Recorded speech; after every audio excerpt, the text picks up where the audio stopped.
esse livro, né, cujo autor tem o mesmo nome que eu. Não sei se vai dar tempo para dar o livro todo. A gente tem, normalmente, nos cursos normais, quer dizer, usuários de março a junho, de agosto a novembro, o mesmo número de aulas, aproximadamente, o mesmo número de horas de aula aqui no verão. Mas acontece que a regra de 3 não vale aí, né?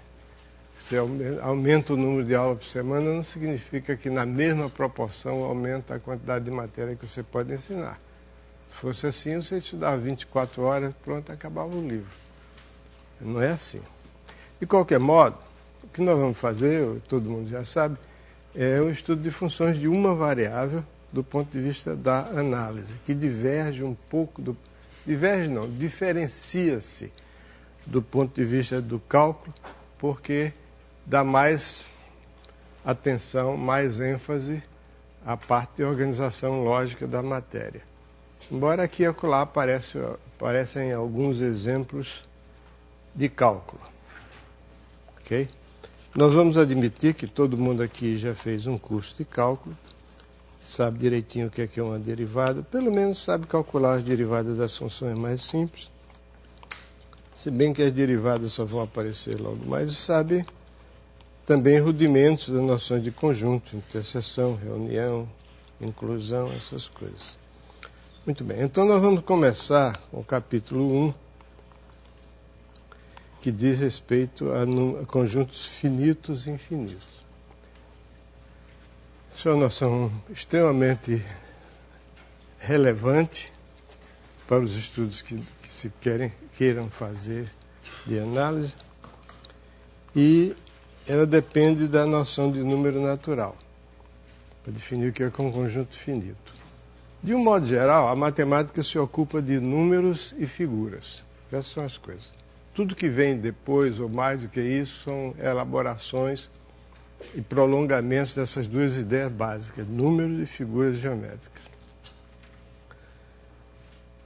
E essas duas noções que se juntam na geometria analítica e no uso que se faz dos sistemas de coordenadas, que ficam muito mais aparentes, muito mais claros quando se estuda funções de várias variáveis. Aí as figuras desempenham um papel muito mais relevante. Porque desenhar uma figura em cima de uma reta é meio difícil, né? Imagina conjuntos desenhados no plano são muito mais interessantes. O conjunto desenhado numa reta é meio complicado, né? Bom, então começamos com os números naturais. Os números naturais constituem um modelo abstrato da matemática para efetuar uma operação de contagem. Quer dizer, o número natural é um instrumento matemático utilizado na operação de contagem. Atualmente, é muito comum encontrarmos nos livros de matemática para o ensino fundamental e mesmo para a universidade, a afirmação de que os números naturais começam com zero. E muitas pessoas têm mandado por e-mail e por carta para mim a pergunta: o que é que eu acho? Zero é ou não é um número natural?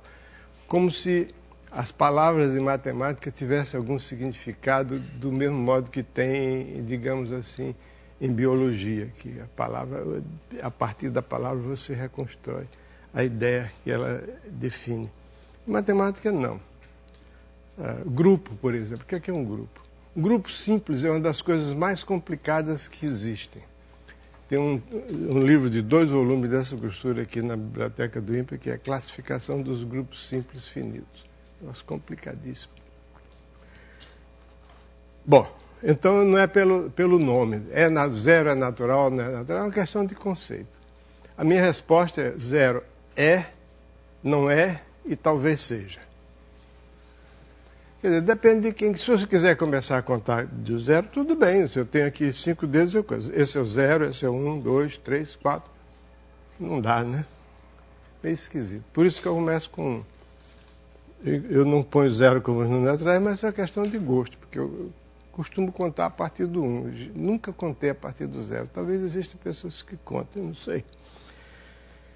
Então, o conjunto dos números naturais é caracterizado por um conjunto de 3 postulados que foram explicitamente enunciados por um matemático italiano chamado Giuseppe Peano, que é uma figura que todos aqueles que têm curiosidade a respeito da história da matemática deviam ler um pouco sobre a história do Peano, porque ele era um cara extremamente original. E então são esses 3 axiomas chamados axiomas de Peano. Esses axiomas definem, caracterizam o conjunto dos números naturais no seguinte sentido: tudo que se pode dizer e provar, dizer que seja verdadeiro e provar uma prova correta sobre números naturais, decorre desses axiomas. Na verdade, a respeito de 0, um Peano, quando iniciou esses axiomas, ele começava do 1, não era do 0. De modo que enunciar os axiomas de Peano começando com 0 já não é bem de Peano, né? Que ele começava com 1. Bom, os axiomas são os seguintes. O conjunto dos números naturais, aqui representado por esse símbolo, ele se caracteriza pelo seguinte. Primeiro, existe uma função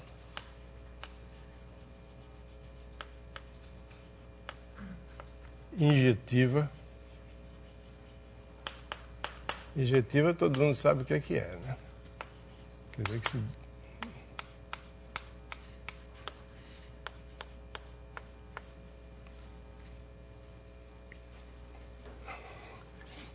para cada n pertencente a n, essa função faz corresponder um número S de n pertencente a n, chamado o sucessor do número n.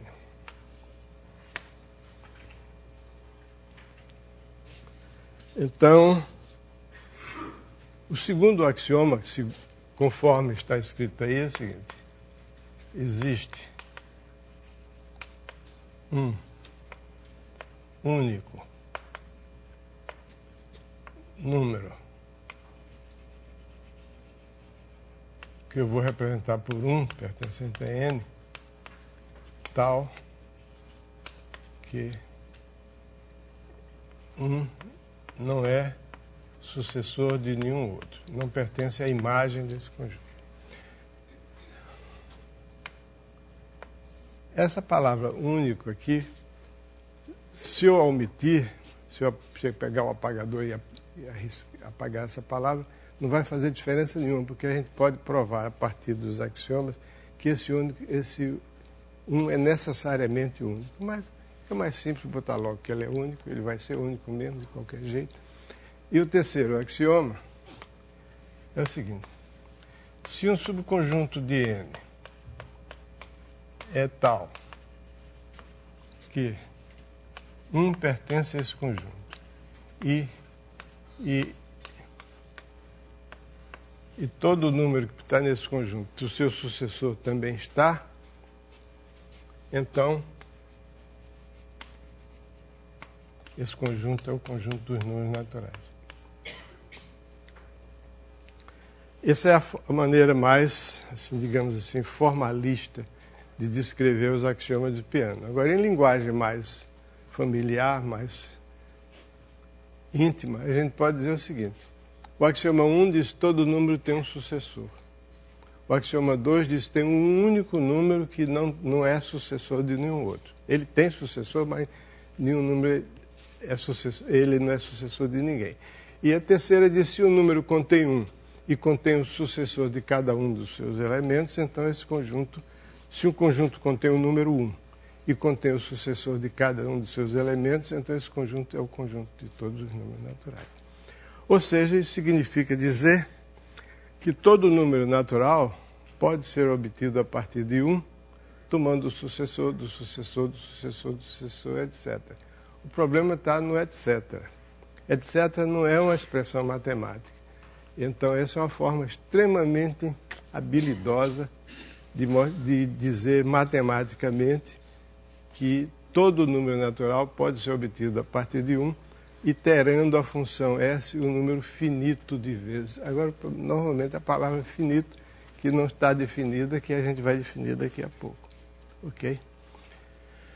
Então, esse aqui é o axioma que tem mais relevância, mais destaque, mais utilidade.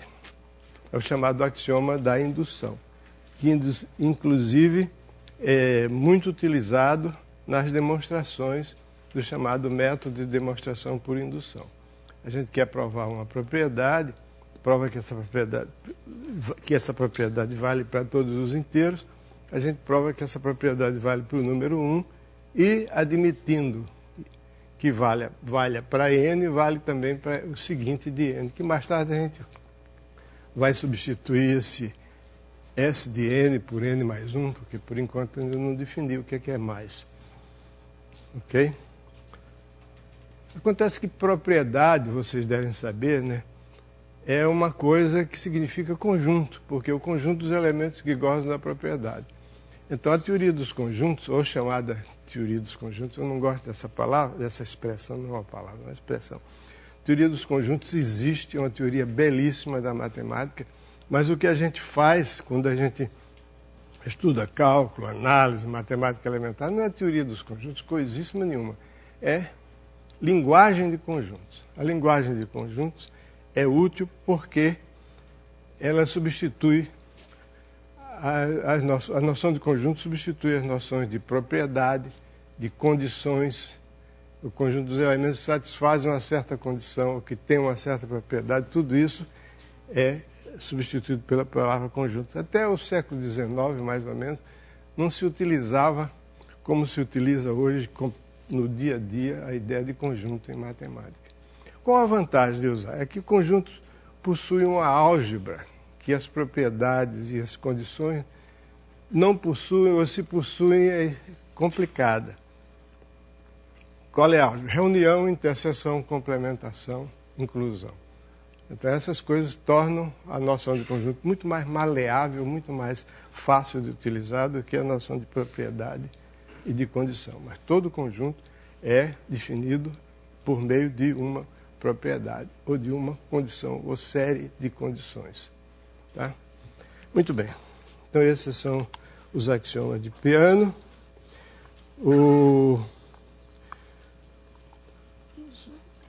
A gente, como eu disse, demonstra um monte de teoremas a respeito de números naturais usando o princípio da indução, mas esses teoremas, essas propriedades, esses fatos, esses teoremas, em geral, envolvem operações que nós ainda não definimos. Mas aqui tem um exemplo de uma demonstração muito simples, de um fato muito simples que ilustra o emprego da indução, que é provar que nenhum número natural é igual ao seu sucessor. Porque quando você tem uma função de n, nada impede que o S de n seja igual a n. Em princípio, não. Mas diante dessas hipóteses aí, a S de n não pode ser igual a n. Sn é sempre diferente de n. Isso a gente vê por indução. Porque S de 1 não pode ser igual a 1, porque o 1 não é sucessor de ninguém. E aí a gente põe, se S de n não é igual a n, então S de n mais 1 também não é igual a n mais 1. Porque se S de n mais 1 fosse igual a n mais 1, S de n seria igual a n. Né? E por quê? Porque essa é injetiva. Injetiva quer dizer, se dois números têm o mesmo sucessor, eles são iguais. Então, S de n não é igual a n para nenhum n. Está claro isso? Eu falei rápido demais. Uma coisa que a gente precisa criar logo esse hábito é o seguinte: me interrompam a qualquer momento quando não estiverem entendendo uma coisa. Tá?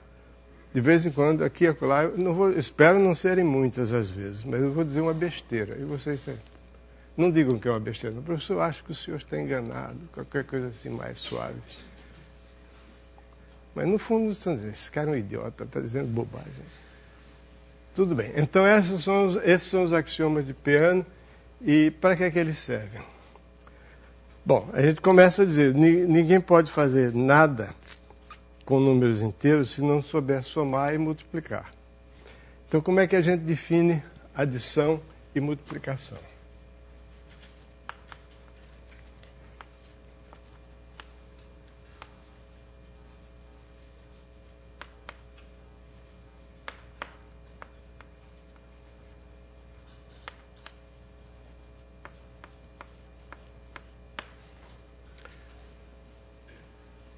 A definição de adição e de multiplicação, as definições se fazem utilizando indução. Quer dizer, se você quiser adição e multiplicação. Por definição, se você quiser somar um, você toma o sucessor. Isso a gente aprende quando é menino, né? 3 mais 1, 4. 4 mais 1, 5. E se eu souber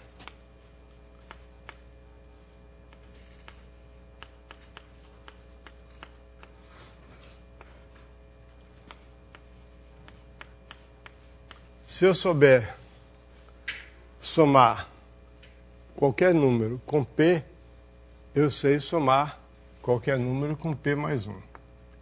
Então, o conjunto dos números naturais para os quais eu posso somar qualquer número com ele contém o 1, se eu sei somar.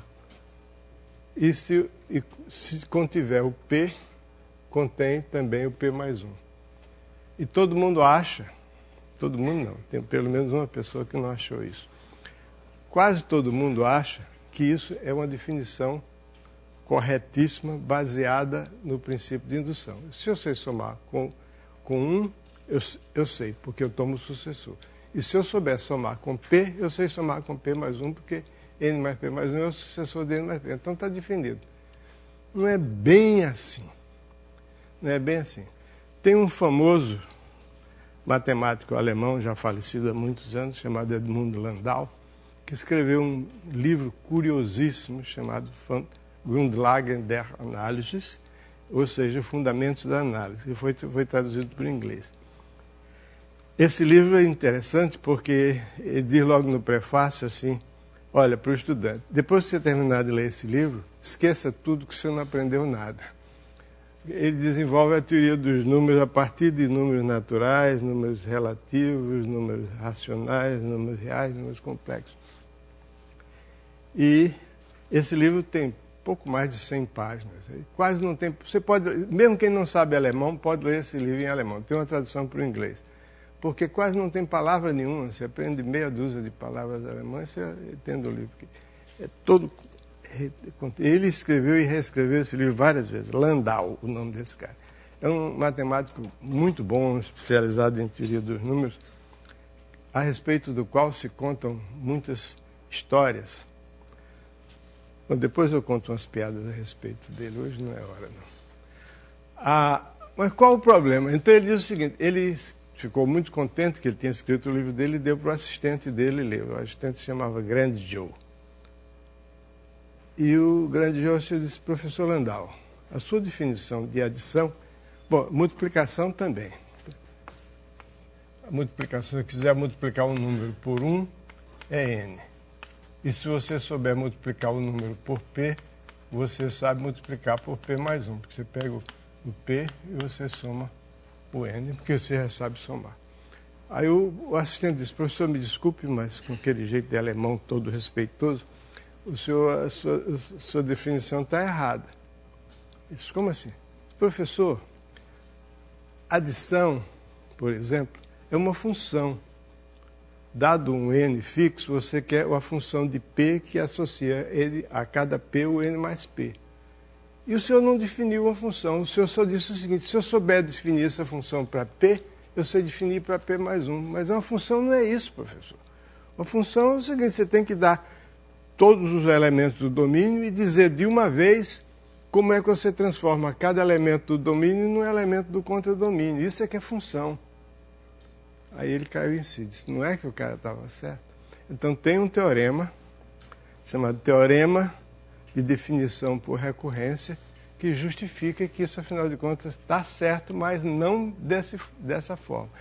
Esse raciocínio, que se eu souber definir para P, eu sei definir para P mais 1, portanto eu sei definir para todos, Isso mostra que só existe, no máximo, uma função com essa propriedade. Qualquer outra função que eu definir, que tem essa propriedade, tem que ser igual a essa aqui, porque vai coincidir com ela no 1 e vai coincidir com P mais 1 desde que coincida no P. Então, esse erro original do Landau, que ele corrigiu na edição posterior do livro dele, é repetido tradicionalmente. Eu não faço isso, não porque eu sou mais esperto do que os outros, mas porque eu sou mais cuidadoso. Então, eu digo, a demonstração da existência das operações mais e menos com as propriedades acima, bem como a sua unicidade, se fazem por indução. Os detalhes são omitidos aqui. O leitor interessado pode consultar o livro Curso de Análise, que também é escrito pelo mesmo cara que tem o meu nome, ou as referências bibliográficas ali contidas. Aí eu tiro o corpo, né? Não que seja a coisa mais difícil do mundo, mas não quero chatear o leitor, como eu estou chateando vocês, querem ir logo direto ao que interessa.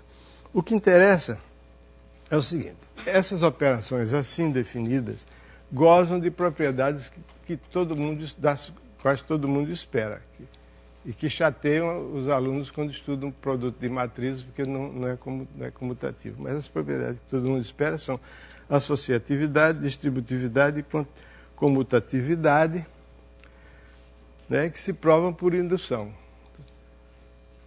Eu não vou fazer isso aqui. Mas tem uma que eu vou fazer, que não está no livro, mas vou fazer aqui. É a lei do corte. É que se M mais N é igual a M mais... Se M mais N é igual a M mais P, então N é igual a P. Quer dizer, essa operação é associativa. Essas operações são ambas associativas, comutativas,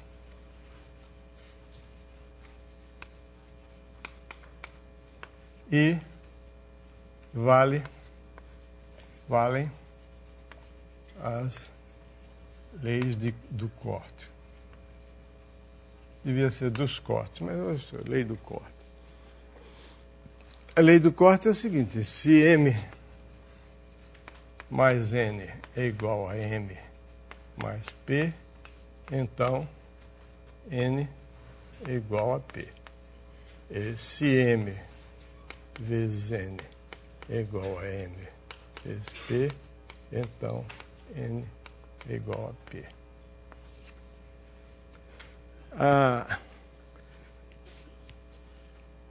Vou demonstrar só essa aqui. Isso aqui, na verdade,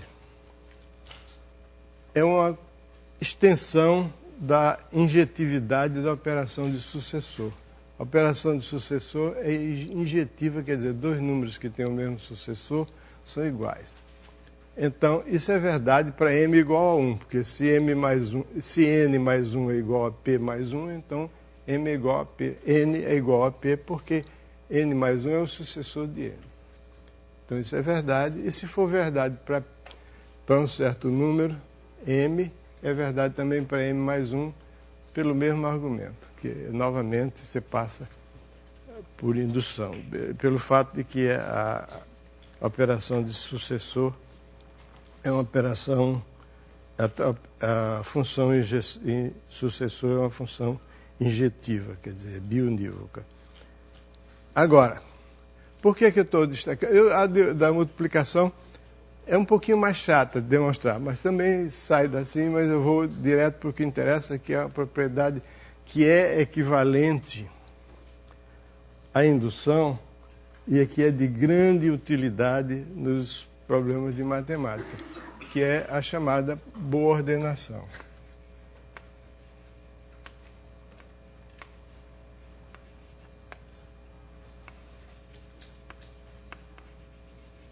Quer dizer que o conjunto dos números naturais é bem ordenado. Para saber isso, o que é que isso significa e provar isso, eu preciso de ordenar primeiro, para depois dizer que ele é bem ordenado. Uma relação de ordem é o seguinte: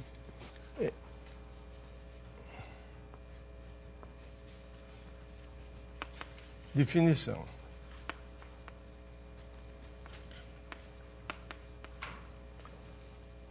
Eu tenho dois números naturais, M e N. Não botei ali, mas supõe-se que são números naturais. Eu digo que M é igual a N, é menor do que N, significa que N é a soma de M com P. Onde M, vou escrever aqui, N e P são números naturais. Significa que existe um P tal que M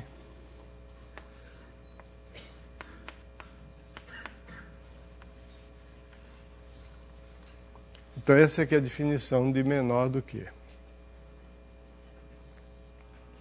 Então, um conjunto se chama bem ordenado quando ele possui, qualquer subconjunto dele possui um primeiro elemento, quer dizer, um elemento que é menor do que todos os outros.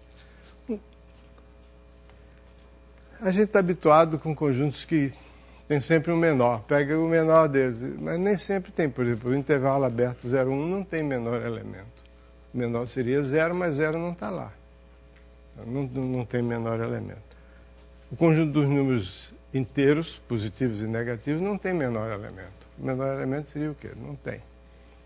Mas o conjunto dos números naturais é bem ordenado. Isso significa o seguinte: todo conjunto não vazio A contido em N possui um menor elemento. Quer dizer, se A não é um conjunto de números naturais que não é vazio, então existe um elemento de A que é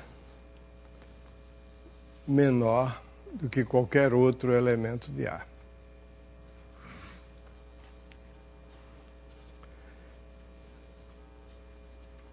A demonstração desse fato é feita, como sempre tudo aqui é feito, por indução. A demonstração por indução, mas é uma demonstração por indução muito interessante, porque em vez de provar que 1 está lá, e se N está lá, N mais 1 também está lá, meio, pega isso e inverte. Que modo? Então, é o seguinte. Então eu tenho uma hipótese que existe um conjunto A não vazio, quero arranjar um elemento em A que seja menor do que todos os outros elementos de A. Então, para isso, eu defino o conjunto X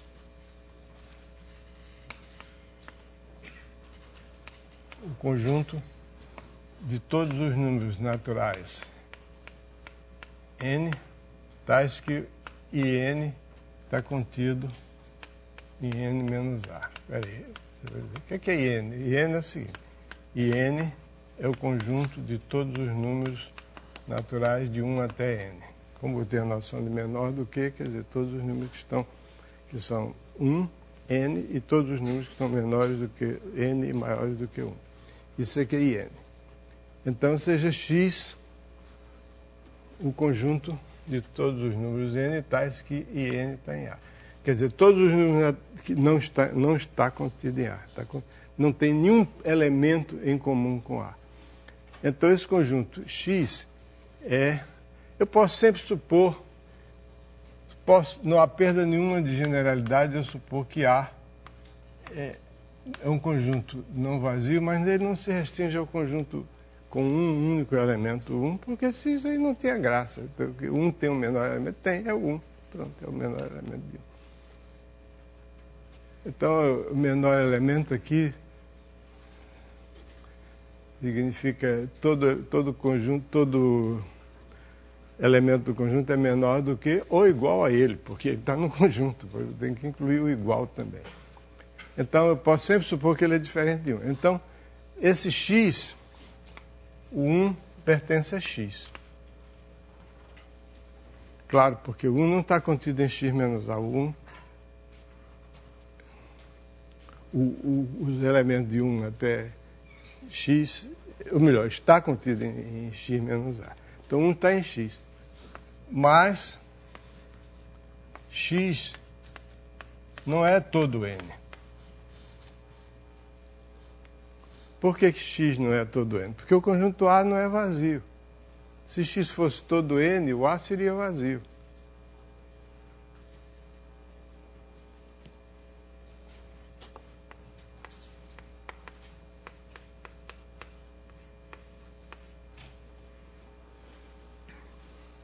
É disso que eu gosto dessa demonstração, porque ela pega o princípio da indução e usa de uma forma diferente. Se um conjunto contém 1, mas não é n, significa que existe algum elemento desse conjunto tal que o seguinte dele não está no conjunto. Porque se o seguinte de todos os elementos do conjunto x tivessem x, x seria n, porque x já contém o 1.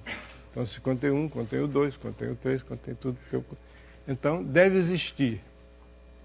Logo, existe um n0 natural tal que o i, conjunto dos números naturais de i até n0, está contido em n menos a, ou seja, não tem nenhum número natural de 1 até n0 que esteja contido em A, estão todos fora de A, mas o i n0 mais 1 tem alguma coisa em comum com A, não está contido no complementar de A. O que significa isso? Significa que esse n0, veja bem, o que é i n0? É o conjunto de todos os números naturais 1, 2, 3 até n0. Então esse conjunto não tem nada em comum com A, está contido no complementar de A, até n0, não tem nada em comum com A. Mas o i n0 mais 1 tem alguma coisa em comum com A. O que pode ser esse alguma coisa? Só pode ser o número n0, que é o que está faltando. Do n mais 1 para completar o n0 para in0 mais 1. Então, logo,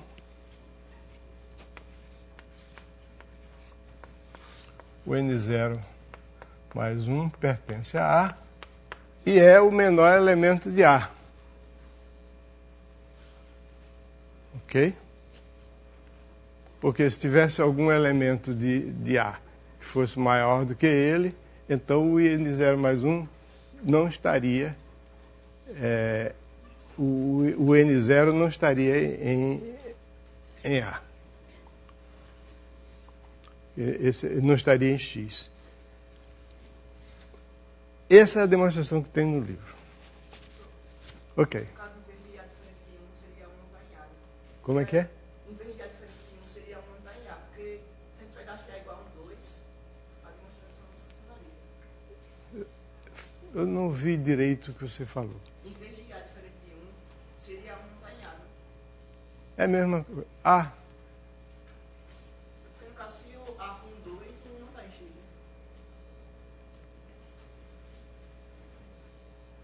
Né? Tem razão. A não contém 1.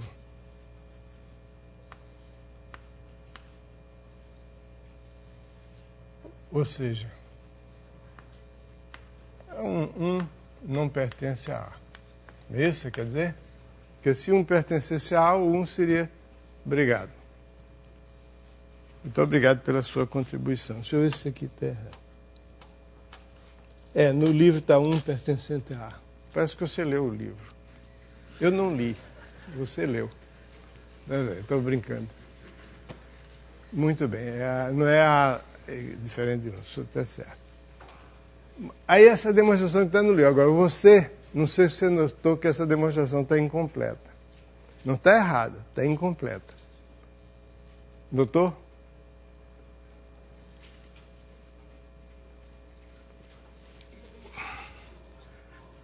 Para dizer isso aqui, significa, eu estou admitindo que, olha, eu disse o seguinte, se o N0 está em...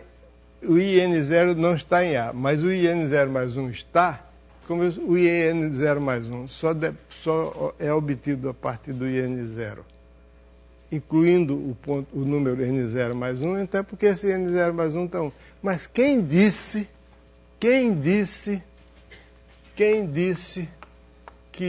isso aqui é isso mais isso? Quem disse, por exemplo, que I2 é igual a I1, I1 é 1 só, né? Com 2. Quem disse? É?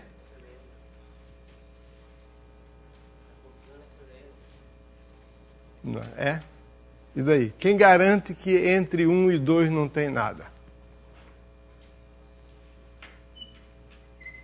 Quem garante que não existe nenhum número que seja maior do que 2 e maior do que 1 e menor do que 2? Os axiomas não dizem isso, mas é um teorema. O teorema é o seguinte, para saber, eu utilizei aqui esse fato. Ok? Se N0 não tem nada em comum com A e o N0 mais 1 tem, esse comum tem que ser o N0 mais 1, por quê? Porque o IN0 mais 1 é o IN mais o número N mais 1. Mas isso significa dizer que não existe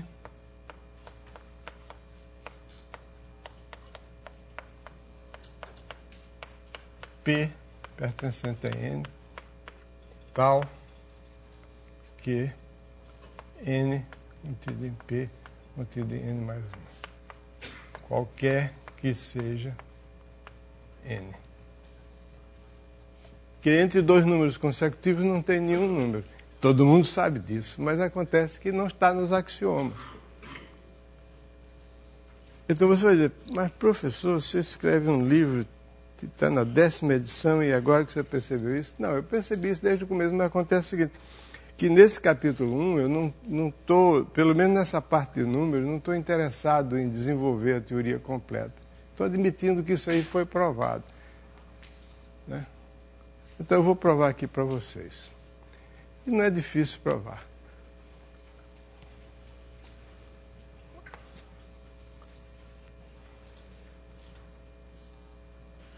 Por que não existe nenhum P? Não é nada do outro mundo. Estou fazendo um bicho de 7 cabeças, o negócio é muito simples. Porque se existisse um P entre N e N mais 1, esse P, por ser maior do que N, teria que ser igual a N mais Q. E o N mais 1, por ser maior do que P, significa que N mais 1 é igual a P mais um certo R. Ou seja, que é igual a N mais Q mais R. Ok? Não é isso? N mais 1 é igual a P mais R, que é igual a N mais Q mais R. Então, teria o seguinte aqui, eu cortando o N aqui e o N aqui, esquece isso daqui do meio. Esquece isso. Só fica com os dois extremos. Eu corto, pela lei do corte, eu teria o quê? Que 1 é igual a Q mais R. Isso é um absurdo. Por quê? Por quê? Porque pela definição de adição, todo resultado de uma adição, seja ele somando 1, seja ele somando qualquer coisa, o resultado dá sempre o sucessor de algum número. O 1 não é sucessor de ninguém. Então isso não pode acontecer. Então é essa coisa que está faltando. Aliás, está como exercício esse fato, que não existe nenhum número entre P e P mais 1, ou entre N e N mais 1. Está claro? Mas então, todo conjunto não vazio possui todo conjunto de números inteiros não vazio, de números naturais não vazio, tem um menor elemento. Isso é uma coisa que a gente usa para demonstrar teoremas no lugar da indução. Na verdade, também é um exercício aqui que diz que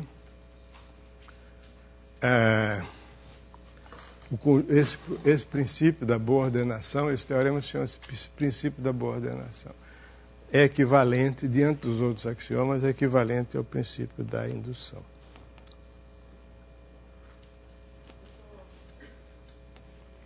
Diga.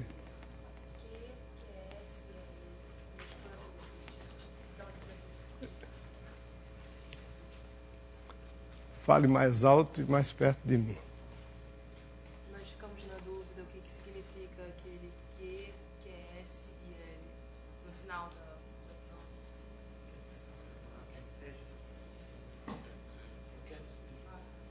prova. Acabou a dúvida? A minha continua, mas o que interessa é a sua. Muito bem.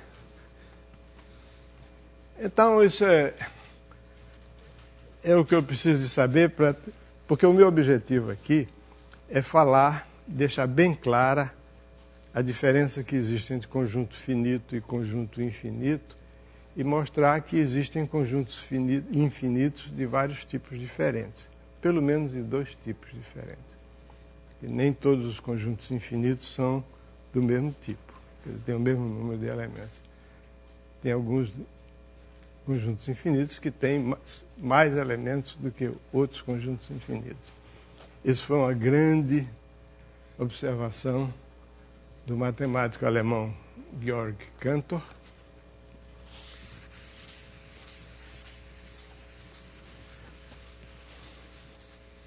Mas a primeira pessoa que observou uma peculiaridade estranhíssima à primeira vista dos conjuntos infinitos não foi um matemático, foi um físico, aliás, um físico extraordinário, chamado Galileu Galilei.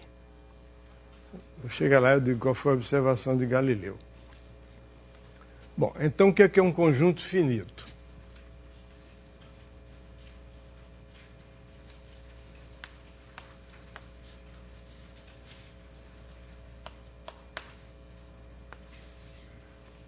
Um conjunto finito é aquele que admite uma bijeção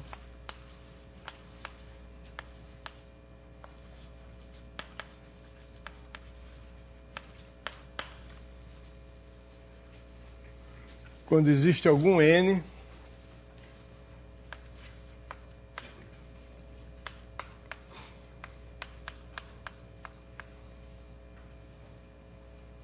existem 2 coisas, um número n e uma bijeção. Se eu chamar de f de 1, a bijeção é, antes de tudo, uma função. Se eu chamar de x1, esse x1 vai estar em x, né? Claro.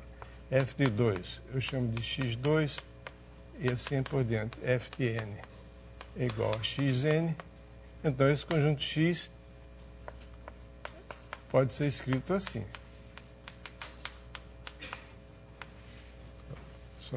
A imagem. Isso é uma bijeção, significa que esses xn são todos os elementos de x e, além disso, se i é diferente de j, xi é diferente de xj.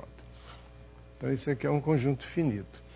Então, nesse caso, esse n chama-se o número de elementos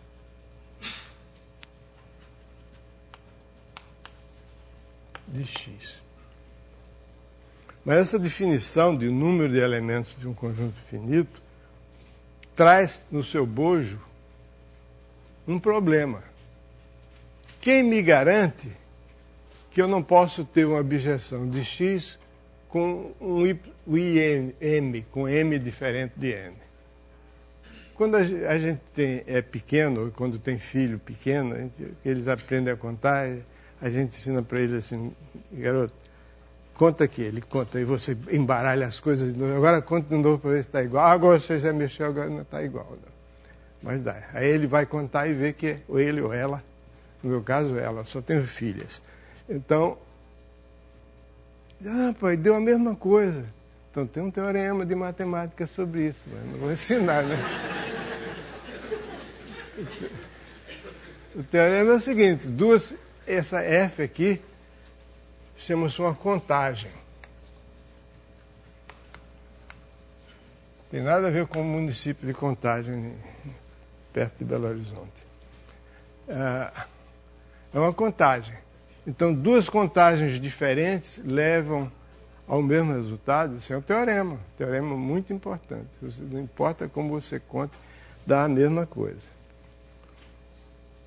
A observação de Galileu foi o seguinte, nós vamos ver aqui que um conjunto, a primeira coisa a observar para mostrar que duas contagens diferentes levam para o mesmo resultado, é mostrar que um conjunto um conjunto finito não admite nenhuma abjeção com um subconjunto dele, subconjunto próprio. E o nosso querido amigo Galileu fez a seguinte observação, tipo ovo de Colombo. Pega o conjunto dos números naturais, 1, 2, 3, 4, 5. Aí pega o conjunto dos números pares, 2, 4, 6, 8, 10, etc. É evidente que o conjunto dos números pares é um subconjunto próprio do conjunto de todos os números naturais. Então, a ideia inicial é que você tem que ter o dobro de números naturais sobre números pares. No entanto, existe uma bijeção entre o conjunto de todos os números naturais e o conjunto dos números pares. Ou seja, você tem um subconjunto próprio com o mesmo número de elementos que o conjunto todo. Então aí já começou a despertar a ideia de que para conjuntos infinitos as coisas que a gente está habituado a ver não se aplicam assim tão ingenuamente. Né? Um dos axiomas de Euclides, o famoso livro dele, Os Elementos, uma obra magistral, diz que o todo é maior do que qualquer uma de suas partes. Não é. Né? Porque o todo, isso aqui é uma parte, que sobra outra parte mais do mesmo tamanho dela e dá o mesmo número de elementos. Então, a primeira coisa que a gente vai mostrar a respeito de números de conjuntos finitos é que não pode acontecer isso com um conjunto finito. Ou seja,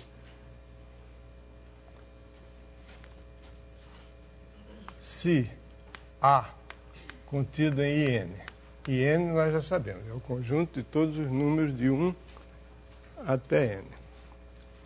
É um subconjunto próprio.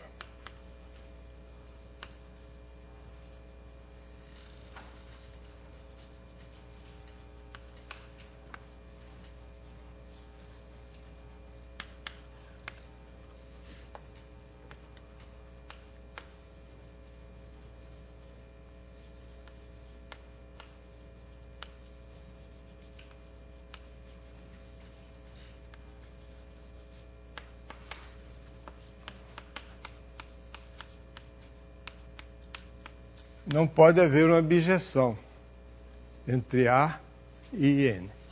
Isso é a mesma coisa que... Aqui tem até uma observação logo em seguida dizendo que um corolário 3 de um teorema diz não pode existir uma bijeção entre um conjunto e uma parte própria. Pensa aqui, tanto faz com IN como qualquer um, porque IN tem bijeção com um conjunto finito. Não pode haver uma abjeção. E aqui a demonstração que está feita no livro, que é a minha demonstração favorita, é que é por absurdo. Quando a gente vai demonstrar as coisas sobre números naturais usando boa ordenação, a gente sempre faz por absurdo. Suponha por absurdo que o teorema seja falso e seja N0 o menor número natural para o qual existe um subconjunto próprio de IN0 e uma abjeção desse conjunto próprio sobre IN. Suponha, por absurdo, que o teorema seja falso.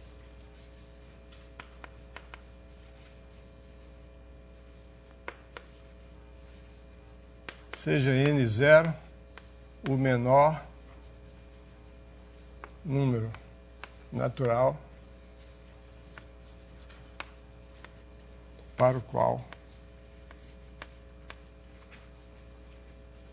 existe uma bijeção F de A e N0, onde A é um subconjunto próprio.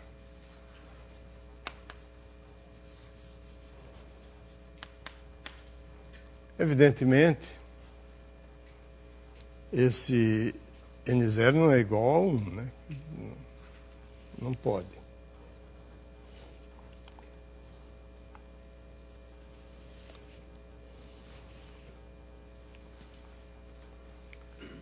Aí,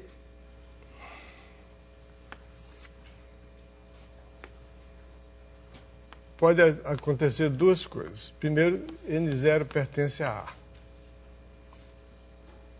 Aí a gente tem logo uma contradição, porque se N0 pertence a A, nada me impede de supor que essa bijeção ela transforma a... Bom, se N0 pertence a A, então existe algum A minúsculo tal que f de A é igual a N0, aí...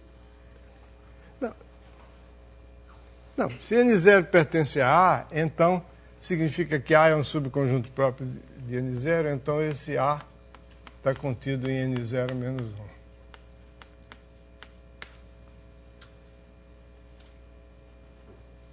Não é isso?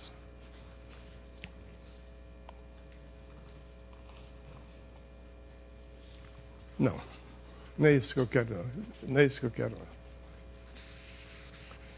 Hoje eu recebi um e-mail de uma pessoa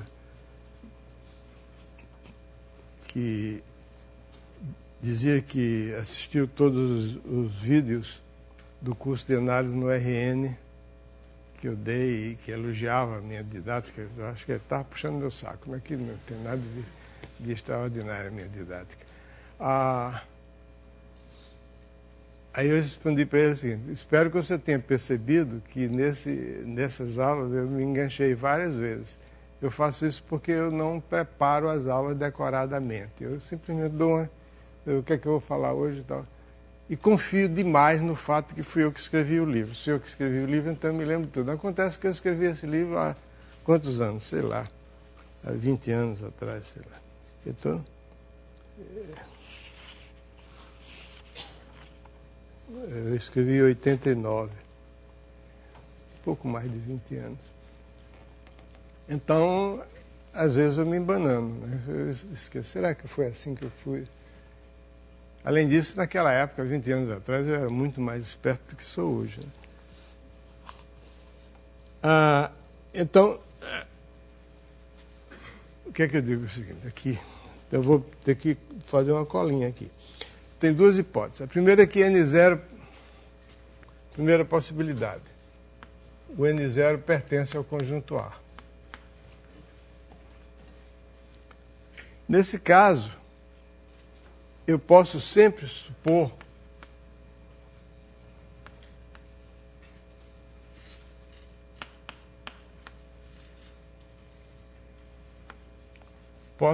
admitir que f de N0 seja igual a N0.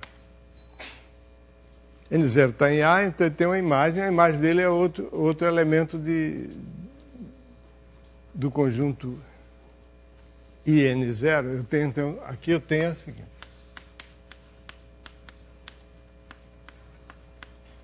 A minha hipótese de absurdo é essa, que existe uma bijeção sobre um subconjunto próprio. Se esse subconjunto próprio contém A, eu posso sempre supor que esse f de N0 é N0. Porque se não for, eu troco. Eu modifico essa bijeção por outra. Tá certo? Que outra? Simplesmente o seguinte, esse f de N0 era outro elemento, eu troco a posição. Faço que o f de N0 é igual a N0 e esse outro elemento é a imagem de alguma coisa aqui. Então, você pode sempre fazer isso. Quando você tem uma bijeção de um conjunto X num conjunto Y, uma bijeção, então você tem um ponto A aqui e um ponto B. Suponha que f de A não seja B, f de A seja B'.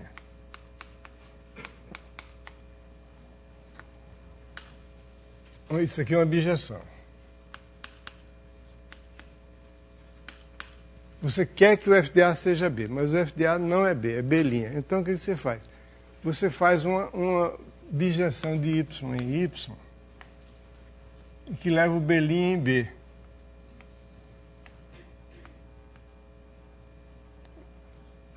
Que leva o B' em B. E leva o B em B' e os outros pontos você deixa como está, não mexe. Aí quando você compõe a F com essa φ aqui, você fica com outra bijeção que agora leva o A em B. Está claro o que eu estou dizendo? Isso é um lema aqui que tem no livro. Se existe uma bijeção de x e y, então dados A e B, A em x e B em y, existe também uma bijeção tal que f de A é igual a B. Porque, vou repetir. Se f de A não for B, for B', você compõe a f com uma nova bijeção que troca o B com o B' e deixa os outros pontos de y fixos, não mexe em nada. Só troca a posição de B em B'. Agora o f de A fica igual a B. Não é que o f de A fica igual a B, o φ composto com f de A. Então posso sempre supor que f de n0 é igual a n0. Bom, se f de n0 é igual a n0, acabou. Então significa que o f leva o A menos n0 em in0 menos o n0. Mas o que é in0 menos in0? Isso aqui é in0 menos 1. Então isso vai ser uma bijeção num número menor. Contradiz a minimalidade do n0. n0 é o menor número natural para o qual existe uma bijeção. Então isso aqui é claro que isso aqui, se A era um subconjunto próprio, A menos n0 também é um subconjunto próprio. Ok? Está claro isso? Ou não? Bom, se ninguém reagiu, tá certo? Você que leu o livro. Ok, se está certo eu posso prosseguir. Então a segunda possibilidade é que n0 não pertence a A. Ah, bom. Se n0 não pertence a A, então significa que A é um subconjunto de I n0 menos 1. Então o teorema está demonstrado que n0 é o menor número natural para o qual existe uma bijeção. Então, ok? Então significa que isso aqui significa que o A está contido em I n0 menos 1. Ok? O último elemento não está em A, então A está no intervalo menor. Mas aí o teorema é válido aqui, porque esse aqui é o menor número natural para o qual o teorema é falso.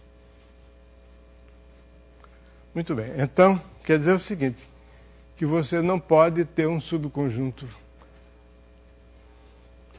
próprio com abjeção. Isso que o Galileu percebeu não vale para conjuntos finitos. Nenhum conjunto finito pode estar em bijeção com uma parte própria. Depois a gente vai ver que todo conjunto infinito está em bijeção com alguma parte própria. Vocês já estão muito cansados ou ainda aguentam? Eu costumava, nessas aulas de 2 horas, que não são 2 horas, dar um intervalo. Mas, ultimamente, eu cheguei à conclusão que não se pode dar intervalo. Que é como um time de futebol. Tem um intervalo de 15 minutos, mas ninguém respeita. E aqui é pior ainda. Porque o cara sai, vai ao banheiro, outro vai beber água, outro vai tomar café, vai bater papo. Então é melhor continuar. Se vocês quiserem sair do meio para ir tomar um cafezinho, beber água, qualquer coisa, pode sair, não me incomodo não. Aliás, aquele curso que eu dei de análise no RN, que foi gravado e está na internet, qualquer um pode ver, aconteceu um negócio curioso. O curso tinha 32 alunos matriculados. Eu não estou sugerindo que vocês vão fazer isso não, mas se quiserem fazer, tudo bem. Tinha 32 alunos matriculados. A partir de um certo ponto, quando eles perceberam a situação, começaram a sumir. Lá pelas tantas, o curso só tinha 6 ou 7 pessoas assistindo no máximo, às vezes até nem isso. Quando chegou na primeira, eu dei 3 provas. Na primeira prova, os 32 lá, e tiraram nota boa. Foi um dos cursos que eu vi com melhores notas dos alunos. 32 todos lá. Segunda prova, a mesma coisa. O intervalo entre a primeira e a segunda prova, 6, 7 alunos no máximo assistindo, só aqueles mais caxias e tal, os outros. Aí eu disse, espera aqui, por que você não vai à aula? Para quê, professor? O senhor está lá, não está? Então o senhor está na internet também. E a vantagem é o seguinte, na sala eu fico com vergonha de perguntar as coisas, da bandeira. Meus colegas vão dizer, esse cara é um burro, não entende nada. E em casa não, eu volto tantas vezes, até quebrar o computador, ou então eu aprender. Pronto. O fato é o seguinte, eu não estou sugerindo que vocês vão fazer isso não. O fato é o seguinte, nunca tive um curso com notas tão boas como esse, de análise no RN. Paciência. Então é assim. Vamos lá. Já dei o meu recado, né? Então, aí a gente pode fazer aquilo que eu disse para minha filha, que não adianta você mexer porque vai dar sempre o mesmo número. Quer dizer,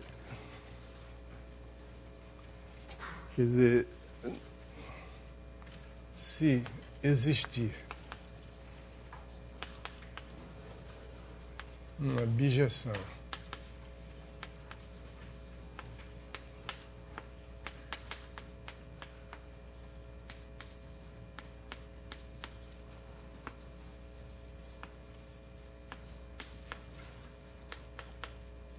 ou seja, seja qual for o modo de contar, dá sempre a mesma coisa, porque a contagem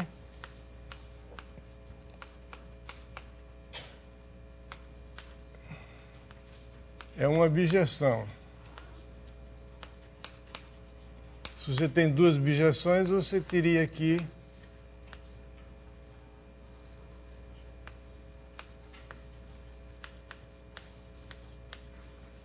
seria uma bijeção também. Se M fosse diferente de N, isso aqui teria uma bijeção.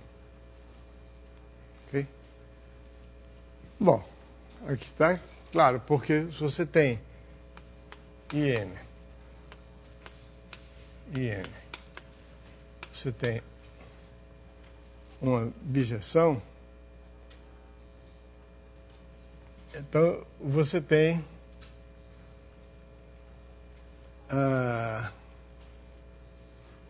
vamos supor que M seja diferente de N. Se não é igual, é menor, um é menor do que o outro, eu chamo o menor dos dois de M. Vamos supor que M seja igual a N. Isso aqui seja uma bijeção, isso não pode acontecer. Porque aí o A igual a F de EN é um subconjunto de M, é um subconjunto de... A imagem de F é um subconjunto de N. Esse subconjunto está em bijeção com M, então não pode ser um subconjunto próprio. Então a F tem que ser... esse conjunto tem que ser todo IN. Mas aí, peraí, todo IN, claro que uma bijeção tem que ser todo IM. Eu estou dizendo besteira. Mais uma vez, está vendo?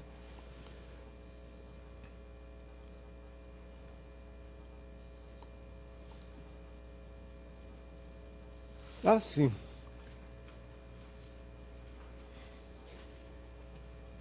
Tá certo. Não estou dizendo besteira, não.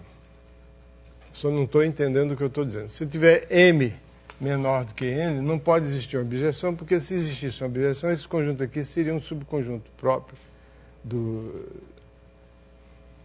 F inverso de A em M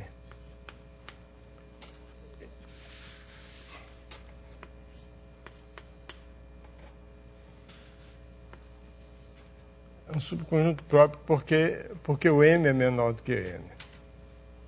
Peraí, como é que é? Então você teria o seguinte: F inverso de A de F inverso de N e M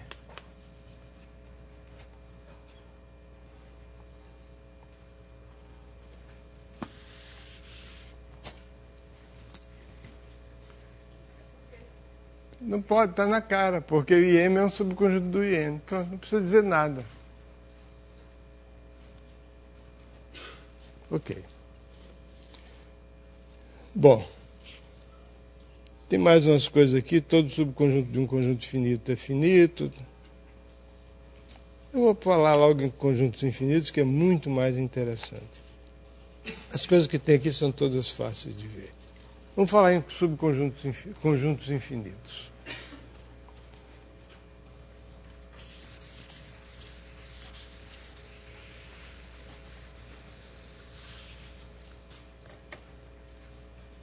Conseguiram entender, apesar da minha confusão? Não pode existir uma bijeção de M em N com M menor do que N, porque isso aqui é um subconjunto próprio desse. Bolso, pronto, só isso. Não pode existir porque é um conjunto próprio. Mas acabamos de ver que não pode. Ok.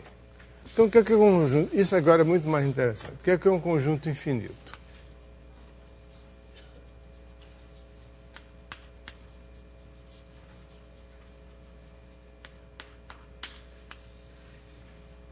É simplesmente aquele que não é finito. Ponto. Ou seja, um conjunto finito significa X.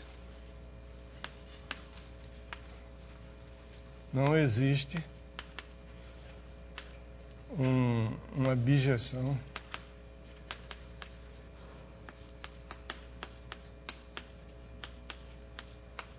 qualquer que seja o N. Então isso aqui é um conjunto. É uma definição meio decepcionante, né? Você espera que conjunto infinito tenha alguma coisa misteriosa, profunda. Simplesmente é aquele que não é finito. Não existe uma bijeção, basta que você diga que não existe uma função sobrejetiva.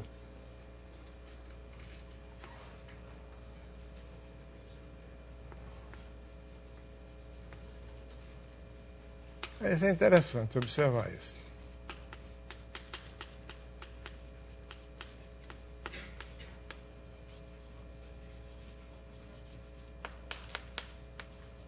Seja qual for N.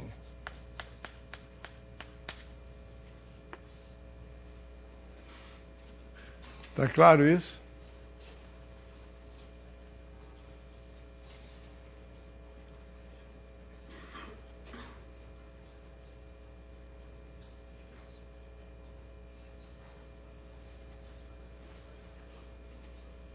Se não existe sobrejetiva, então não existe bijetiva.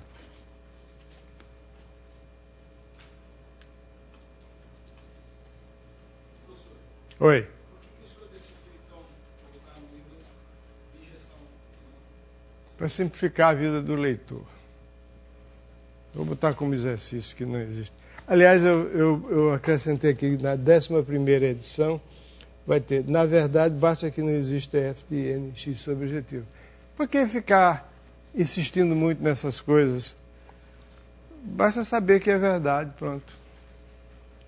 Porque se existisse uma f sobrejetiva, existiria uma f também injetiva, não de n, mas num subconjunto de n. Mas todo subconjunto de n é finito, então... Deixa eu explicar um pouquinho mais isso aqui. Quando a gente tem uma função sobrejetiva,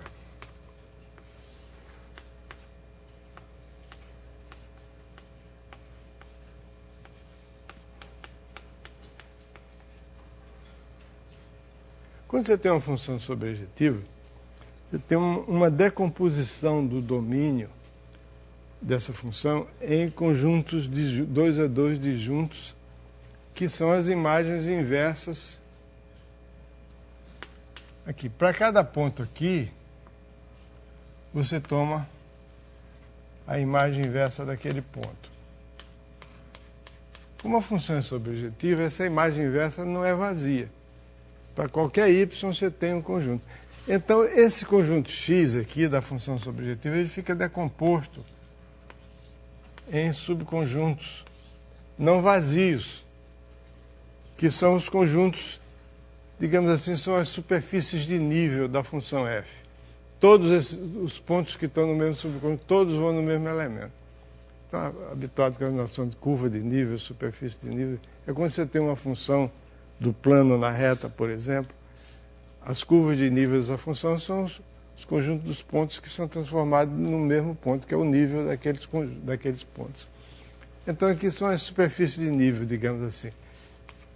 Aí você imediatamente, quando você tem uma função sobrejetiva, você escolhe em cada um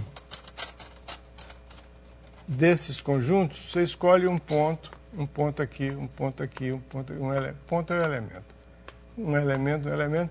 Aí você tem um subconjunto de x que é aplicado injetivamente aqui.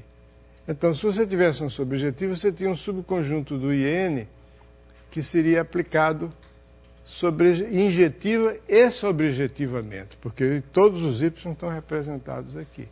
Então, você teria uma bijeção de um subconjunto finito de IN, finito é redundância, um subconjunto de IN necessariamente finito sobre x.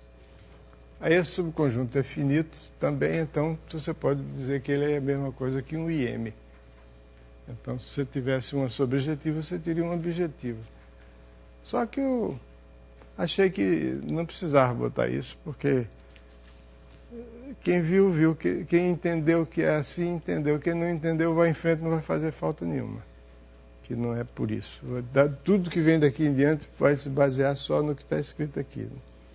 Mas eu botei, se você me fizer o favor de comprar um exemplar do livro, ajudar a minha família. Você sabe, cada livro desse que eu vendo, eu ganho R$1. Eu fico sonhando, no dia que eu vender 1 milhão de livros, já pensou, eu vou ter R$1 milhão. Quando é que eu vou vender 1 milhão de livros? Fiz as contas lá para o ano 3000, por aí. Ok? Então, conjunto infinito. Exemplo de conjunto infinito.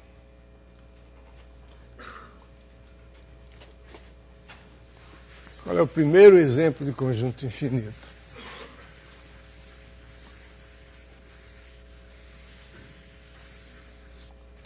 Tem um conjunto infinito que é o mais natural, que é o conjunto dos números naturais. E esse aí tem uma bijeção sobre uma parte própria, de modo que ele não pode ser finito. Se ele fosse finito, ele não poderia admitir uma bijeção sobre uma parte própria. Então ele é infinito. Mas tem uma forma mais simples, mais direta e mais útil de mostrar que n é infinito, que é o seguinte, que um subconjunto dos números naturais é finito se e somente se é limitado.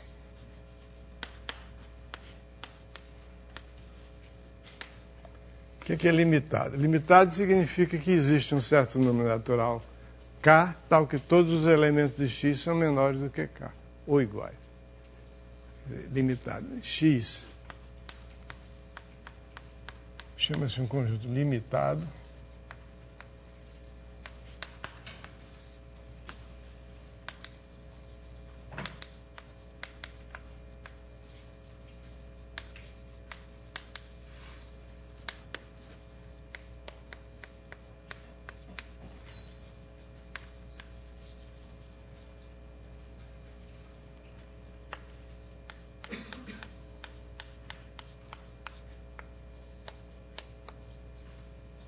que é maior do que ou igual a todos os elementos daquele conjunto.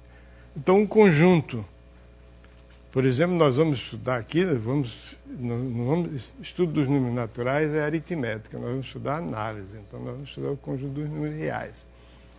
Então, limitado lá, essa coisa aqui não vale. Um intervalo aberto ou fechado, intervalo limitado e não é finito.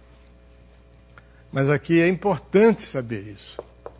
Então, o conjunto é finito se e somente se é limitado. Então tem se e somente se. Vai para um lado e para o outro. Quer dizer, suponha que x seja finito.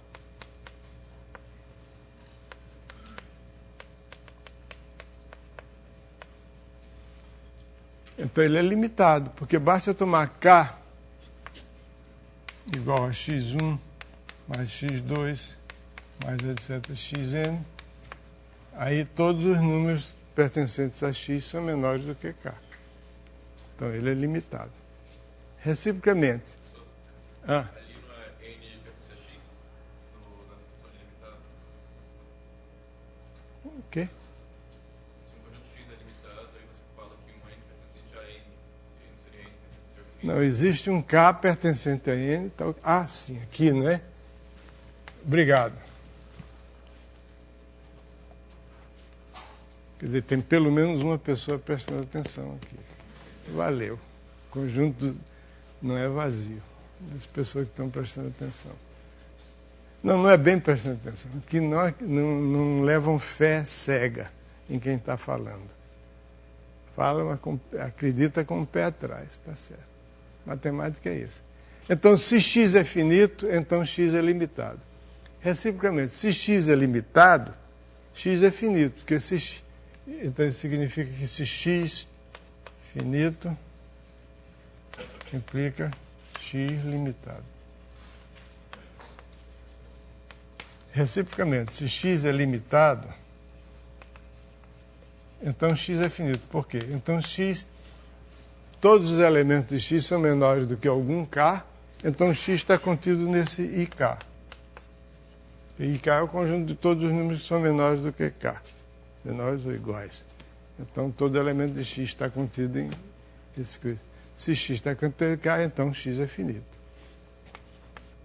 Porque todo subconjunto de um conjunto finito é finito. Ok?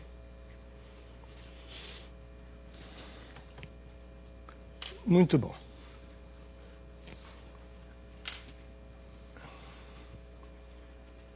Outra coisa interessante a respeito de conjuntos infinitos, a gente vai ver pelo menos uma coisa interessante aqui, agora, daqui a pouco, sobre conjuntos infinitos, que é mostrar que existem infinitos de vários tipos diferentes. Primeira coisa que eu vou observar é o seguinte: todo conjunto infinito, se x é infinito, então existe uma aplicação injetiva. Se x é infinito, então existe f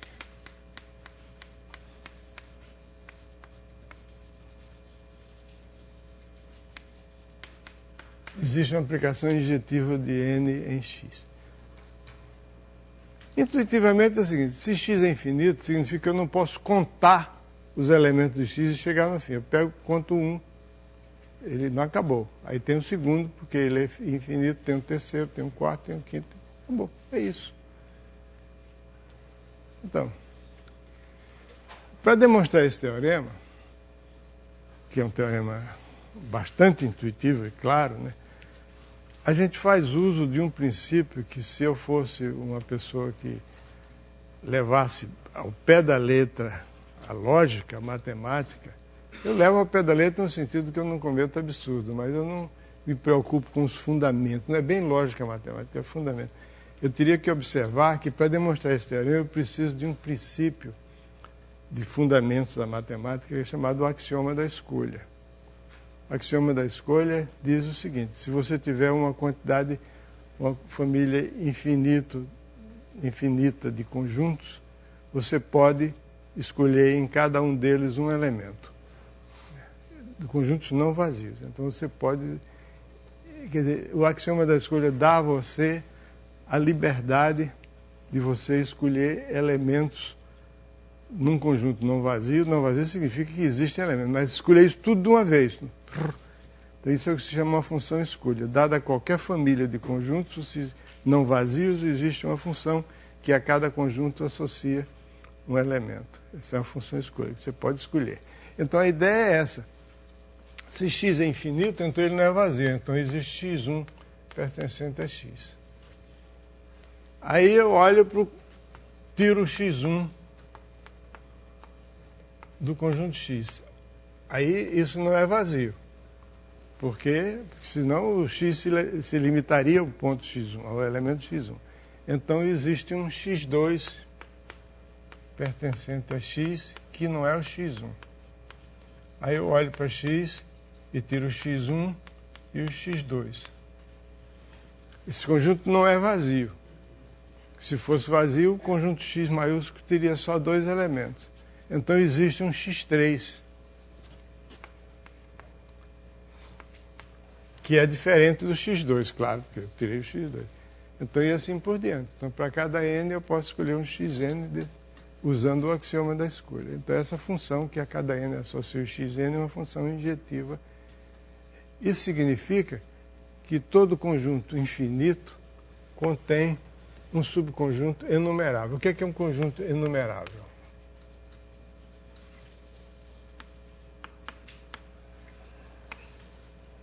Significa que ou x é finito. Ah, sim, eu esqueci de dizer, o conjunto vazio está incluído entre os conjuntos finitos, aliás. A gente inclui o conjunto vazio para evitar exceções, né? O conjunto vazio é finito, pronto. Ou x é finito, ou existe uma bijeção entre x e n.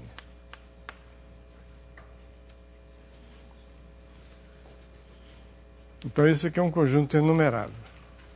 Tem conjuntos enumeráveis finitos e conjunto enumerável infinito. Quando ele é finito, é finito. Quando ele é infinito, ele está em bijeção com o conjunto dos números naturais.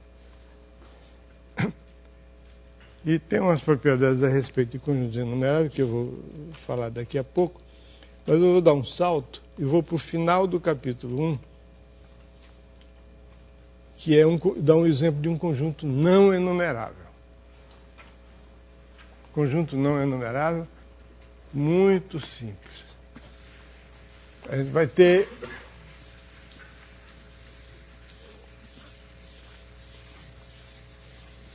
fatos a respeito de conjuntos enumeráveis, mas é preciso ver que existem conjuntos que não são enumeráveis. O conjunto... Bom, vamos mostrar primeiro... Bom, está dado um exemplo, uma definição. X enumerável. Então a gente tem que dar... Toda vez que dá uma definição, é obrigação moral você dar exemplo de coisas que cumprem aquela definição e coisas que não cumprem aquela definição. Que cumpre é para mostrar que você não definiu o conjunto vazio. E que não cumpre significa que não é verdade que tudo seja aquilo que você falou. Então vamos dar um exemplo de um conjunto que seja enumerável. Bom, o exemplo mais banal é o conjunto dos números naturais. E o conjunto dos números racionais? A impressão que a gente tem é que há muito mais números racionais do que números naturais. Mas o Galileu já nos ensinou, olha, não vá nessa história de há mais do que... porque contém, então é mais, que nem sempre é verdade. E tinha razão. Nem sempre é verdade. Existem tantos números racionais quanto números naturais. E a gente vai provar isso simplesmente estabelecendo o seguinte. Primeiro, se você considerar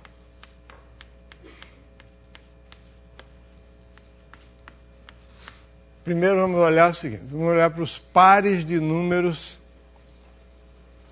naturais. O conjunto de todos os pares de números naturais é o conjunto n produto cartesiano por n. Um elemento de n produto cartesiano por n é um par. Olha que coisa curiosa.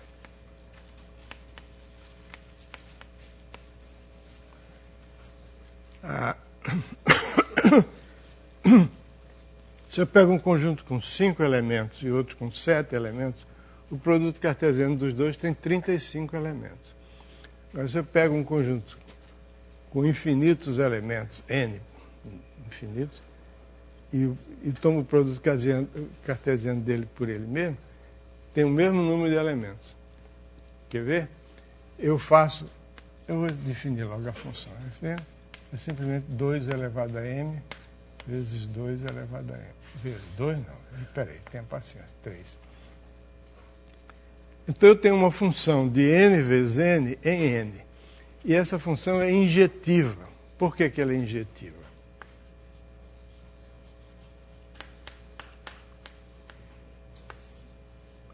Por causa da unicidade da decomposição de um número natural em fatores primos. Eu já estou usando um pouco de aritmética, mas todo mundo aqui fez o curso primário, eu suponho. Ou não? Estou errado? Acho que sim, né? Então, essa função é injetiva.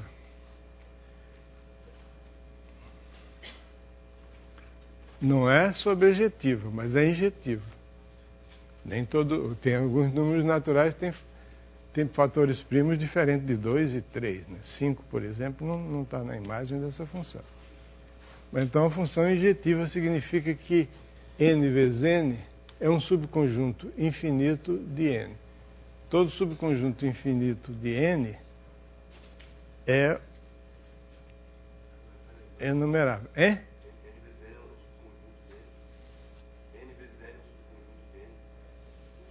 N vezes n é um subconjunto de n? Não. Não. Claro que não. Claro que não. Eu disse isso? Perdão. Eu disse isso? Bom, está gravado. Se eu disse, eu vou ver. N vezes n é um subconjunto de n? Eu devia estar delirando.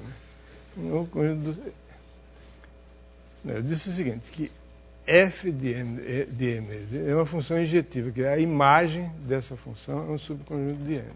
Então, n vezes n está em correspondência bionívoca, né? Existe uma bijeção entre n vezes n e um subconjunto muito reduzido de números naturais. São aqueles números que só têm fatores primos 2 e 3. Eu podia ter escolhido 5 e 7, ou qualquer par de números primos que eu quisesse, teria uma função injetiva. Então, isso garante que n vezes n é um conjunto enumerável. Porque todo subconjunto de um conjunto enumerável é enumerável.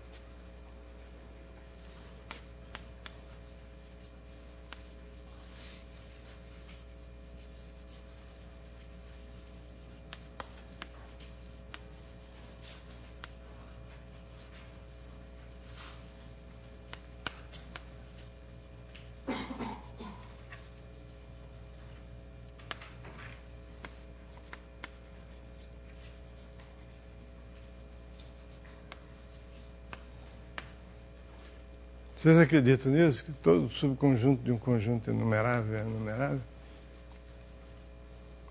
Isso é a mesma coisa que dizer o seguinte. É a mesma coisa que dizer que todo x contido em n é enumerável. Concordam comigo?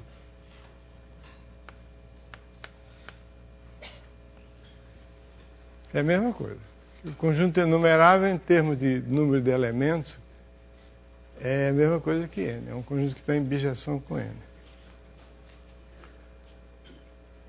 Por quê?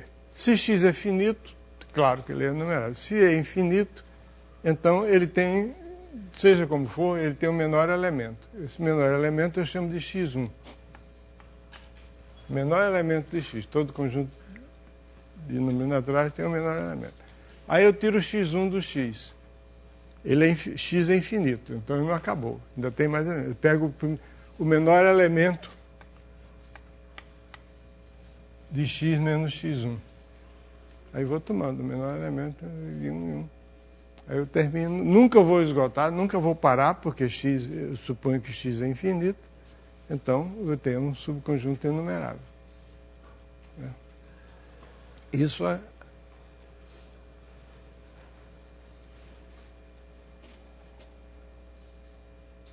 Não, isso não está certo. Como é que eu garanto que eu esgotei o x?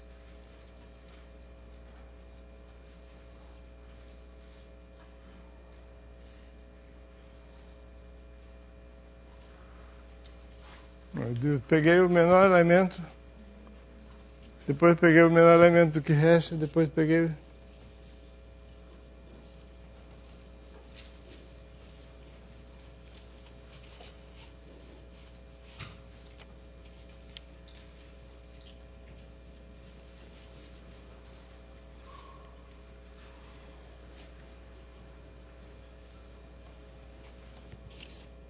Agora eu estou...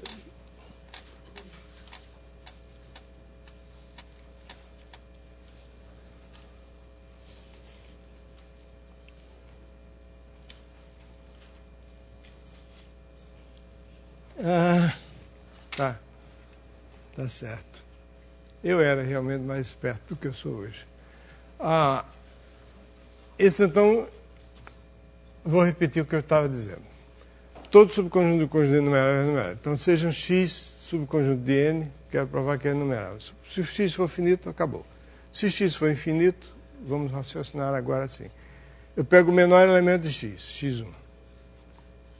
Como x é infinito, então tem mais algum elemento que não é o x1. Então, x2, etc, etc, xn.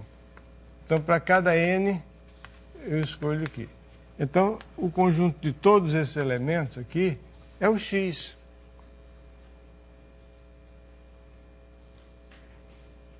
Porque se existisse algum elemento de x que não estivesse aqui nesse conjunto, ele seria maior do que todos eles aqui. Então, um número natural não pode ser maior do que uma infinidade de números naturais, porque todo conjunto infinito de números naturais é ilimitado. Esse conjunto aqui é ilimitado. Então, não pode ter nenhum x em n que esteja fora desse conjunto aqui. Como eu titubeei, eu vou dar a vocês o direito de uma repetição. Mas tem a vídeo, né? Você pode ver a repetição na... É o seguinte, o que é x1? Igual ao menor elemento de x. x2 é o menor elemento de x menos x1. Significa que x1 é menor do que o x2. E assim por diante.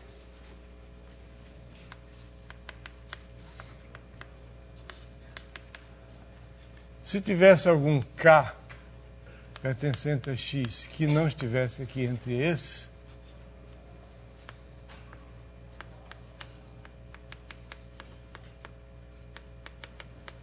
esse k, como eu sempre tirei o menor elemento, sempre, esse k seria maior do que todos esses aqui. Porque sempre, cada x1 é menor do que todos menos eles, etc. Então, esse K seria maior do que todos esses aqui. E um conjunto, esse conjunto aqui seria limitado.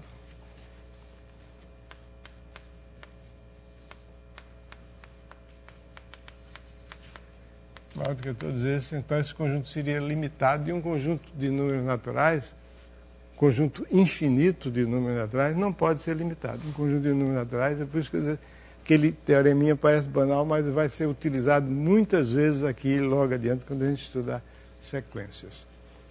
Conjunto infinito de números naturais não pode ser limitado. Tem que ser ilimitado. Quando estiver acabando a fita, aí você me avisa, tá? Que aí eu... O que eu estava falando? Todo subconjunto de um conjunto enumerável é enumerável. Ok. E daí? Então, significa que esse f, a imagem de n vezes n, por essa função, é enumerável.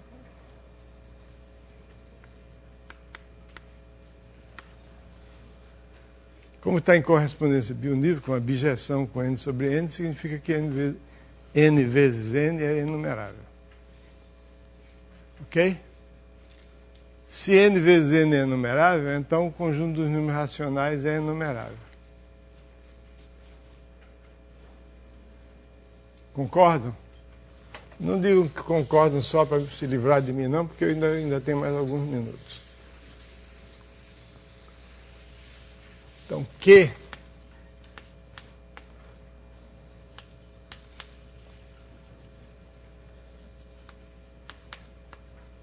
eu vou olhar só para os racionais positivos.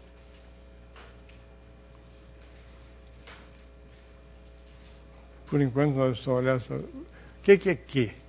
Q é o conjunto dos números racionais, quer dizer, o conjunto de todas as frações m por n.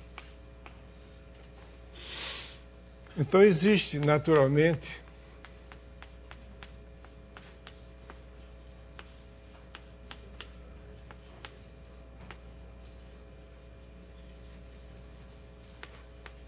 que função é essa?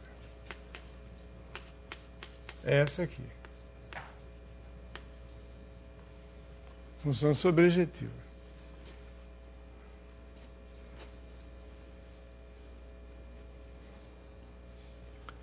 Toda vez que você tem uma aplicação sobrejetiva de um conjunto enumerável sobre outro, esse outro é necessariamente enumerável. Por quê?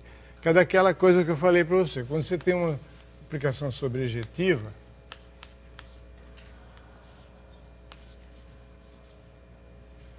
então você pode, para cada um elemento aqui, olhar para a imagem inversa dele. Não é vazia, porque a função é sobrejetiva. Então você toma para cada um deles a imagem inversa, e essas imagens inversas vão preencher o domínio. Então você tem vários números, vários pares de números que dão o mesmo número racional. 2,3 é um par, 4,6 é outro par, que na imagem é a mesma coisa, 2/3 e 4/6 são iguais. Mas, de qualquer modo, quando você tem uma função sobrejetiva, então você pode escolher para cada fração, digamos, a sua forma irredutível. Aí sim, aí é bijetiva. Porque você escolhe para cada fração a sua forma. É uma maneira de você escolher a sua forma irredutível, é uma maneira de você escolher em cada elemento da imagem inversa. A função é essa: mn vai em m sobre n. Oi. Quando você escolhe um elemento desse subconjunto, você está usando o axioma da escolha? Estou. Não tenho o menor escrúpulo de usar o axioma da escolha. Nós temos o livre-arbítrio. Todas as religiões, não sei as outras, mas todas as denominações cristãs admitem que o livre-arbítrio é uma coisa dada por Deus para o homem. Então ele tem o livre-arbítrio. Eu posso escolher.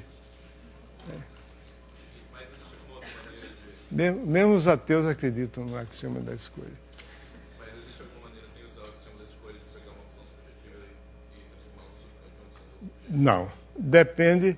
Depende da função. Se você tiver uma função bem definida e tal, você pode escolher o menor elemento.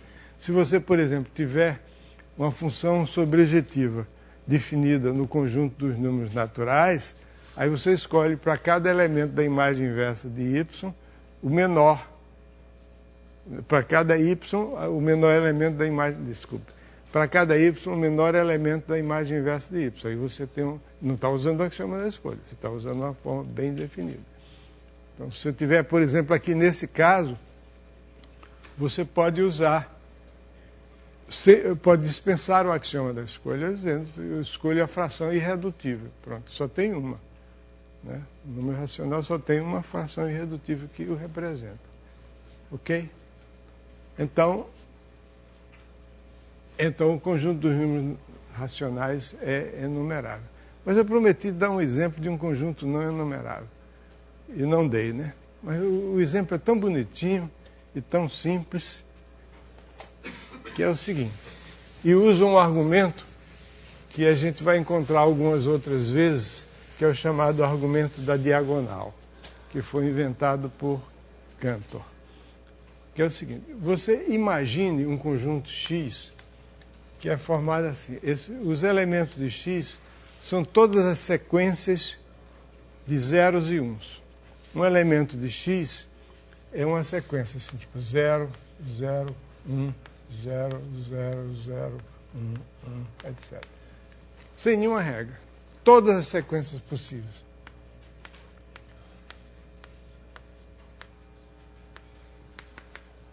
Todas as sequências possíveis. Então, esse conjunto de todas as sequências possíveis com 0 e 1, sequências infinitas possíveis. Uma sequência é uma... A gente vai estudar as sequências com mais detalhe. Uma sequência é uma função cujo domínio é o conjunto dos números naturais. Tá? Então, esse conjunto aqui não é enumerável. Parece uma afirmação assim... Quer dizer, ele tem mais elementos do que qualquer conjunto enumerável. Qualquer que seja a enumeração de sequências. Se tomar uma sequência de sequências qualquer, S1, S2, Sn.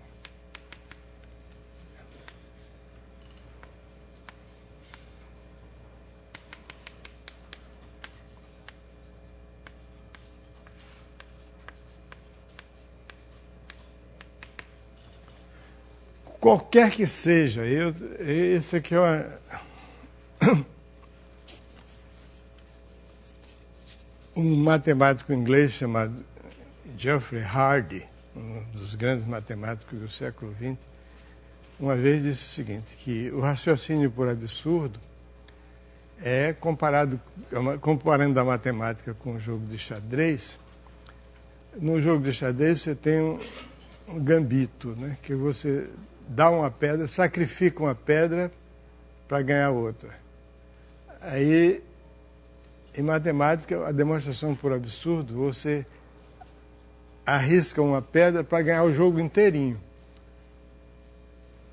Você supõe que é absurdo, aí dá de bandeja para o seu adversário, que a gente, quando está demonstrando um teorema, a gente sempre deve pensar que a gente está lutando contra um adversário que é a inverdade, né?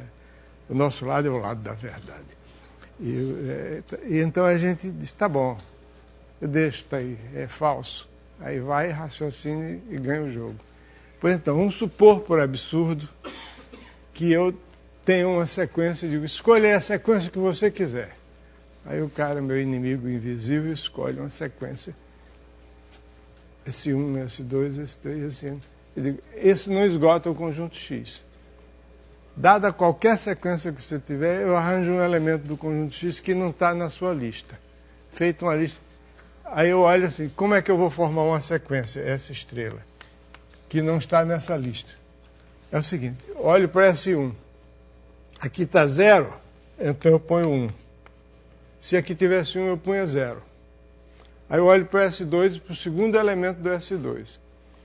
É 1, então eu ponho 0. Se tivesse 0, eu poria 1. Aí eu olho para o S3. Aí eu olho para o terceiro elemento do S3. É 1, então eu ponho 0 aqui. Se fosse 0, eu poria 1. E assim por diante. Então eu consegui.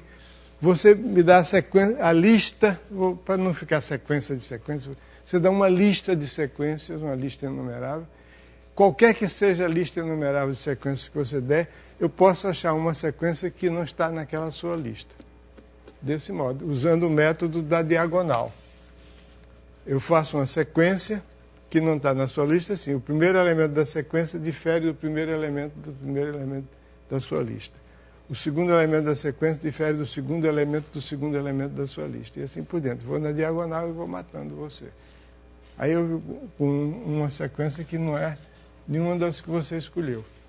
Isso mostra que é impossível você fazer uma lista, 1, 2, 3, contendo todas essas coisas aqui. Então, você pode imaginar como os resultados de um jogo de cara ou coroa, que você joga infinitas vezes cara ou coroa, as possibilidades são não enumeráveis. Então, isso é um conjunto não enumerável. Eu acho que acabou a minha hora, né? Acabou a fita? É? 10 minutos ainda? Poxa, você está sendo generoso, hein? Não, eu não vou falar mais não, eu já falei demais. Tá bom, fica o capítulo 1 para vocês estudarem e resolverem os exercícios daquele capítulo. Vocês vão ter umas aulas de exercício aí.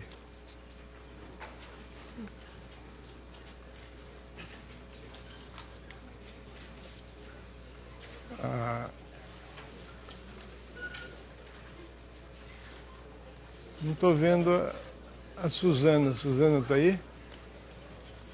Suzana que vai dar as aulas de exercício para vocês.